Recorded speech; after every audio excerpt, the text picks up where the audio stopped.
आताची सर्वात मोठी बातमी, आंदोलन मागे घेण्यात आलेलं आहे। जंतर मंतरवरील विद्यार्थ्यांचं आंदोलन मागे घेण्यात आलेलं आहे। कॉकरोच जनता पार्टीने ही घोषणा केलेली आहे।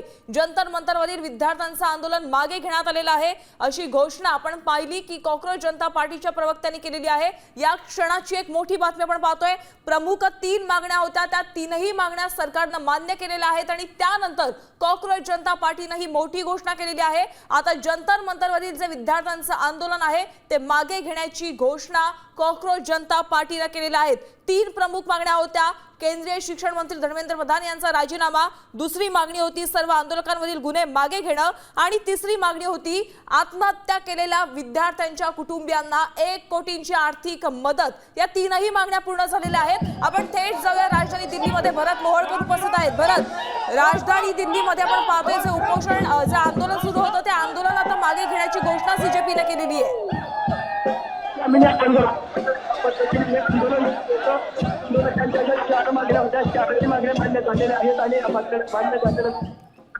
जे आशुतोष राखा आणि त्यांनी आंदोलन मागे घेतात घोषणा केली असल्याचं पाहायला मिळते।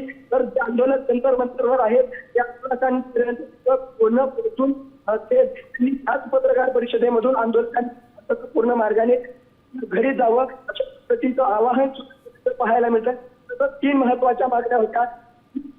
जे नीट 1 कोटी रुपये कॉम्पेन्सेशन त्यांना देण्यासंदर्भात मागणी होती, त्याबरोबर राजीनाम्यासंदर्भात तर आणखी एक महत्वाची मागणी होती शैक्षणिक सुधारणेसंदर्भात आणि त्याबरोबरच जे आंदोलक होते त्याच्यावर FIR करू नये अशा पद्धतीची मागणी होती। सगळ्या मागण्या मान्य झालेल्या आहेत। सुधारणेसंदर्भात सरकारने जो मंत्रिमंडळामध्ये महत्वाचा निर्णय घेतलाय त्यावरती आता जे विधेयक सोमवारी संसदेमध्ये मांडण्यात आले आणि एक मोठा असा जे विधेयक आणि कायदा देशामध्ये पेपरफुटी करण्यात येणार आहे। सगळ्या मुद्द्यांवरती सविस्तर अशी चर्चा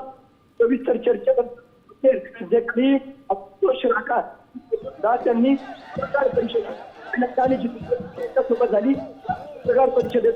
नक्कीच भरत, एकंदरीत सीजेपीचा एक मोठा विजय आज म्हणावा लागेल। जंतर मंतरवरील सीजेपीचं आंदोलन अखेर मागे घेण्यात आलेलं आहे। सीजेपीच्या प्रवक्त्यांनी ही मोठी घोषणा केली आहे।